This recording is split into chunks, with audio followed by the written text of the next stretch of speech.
Do you think this way of the future, these bitcoins or something, a new generation of?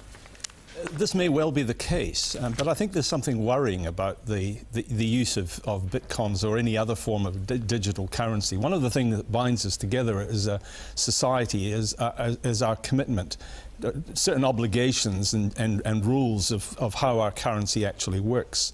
This Bitcoin business, one of the things about it is that it's free of politics, it's free of any sense of obligation to society, indeed any connection with society. It's indeed, it's been described as being, we know about Facebook being a social networking system, as an anti-social networking system. It's highly individualistic. And the concern is, in part, that while it's pretty sinister, drug dealing or money laundering or whatever, there's also this inclination towards a highly individualistic society in which we can operate anonymously. Nothing is traceable. We avoid paying taxes. We avoid exchange rates. We avoid a lot of the things that binds us together as a society.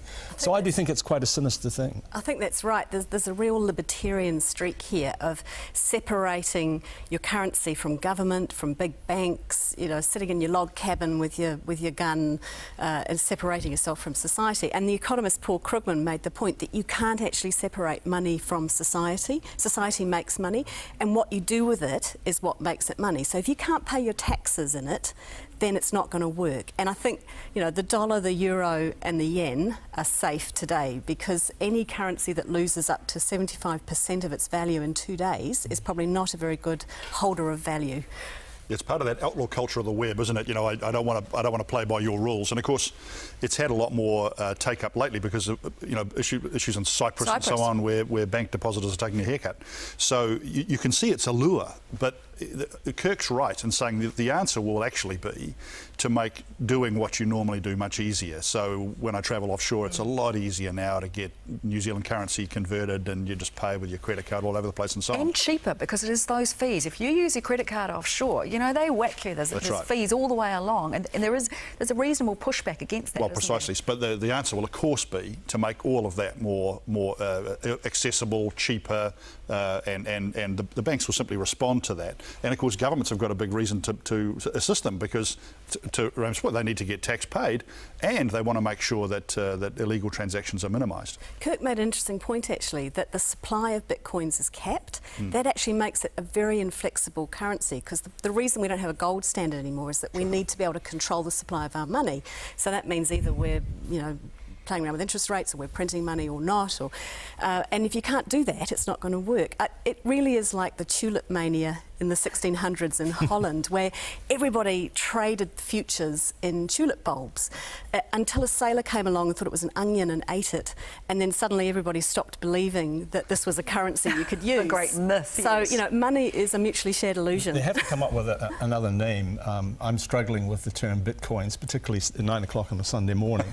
But one of the things that it does is it does require buy-in. I mean, you need to have people who are prepared to trade in it. Buying a coffee, paying your lawyer for whatever reason, because very often they, in some countries, receive money in kind.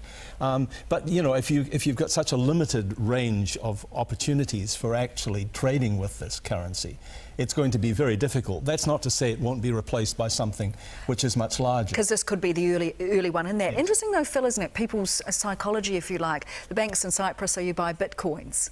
Well, that's right. But of course, in Europe, there's a real lack of confidence in banking. It's not like here. I mean, we don't like banks, I guess. People don't like banks because apparently they make too much money and so on, right? We don't like their fees. But there's a much different thing going on in Europe, which is an issue of confidence in banks themselves. Will they survive?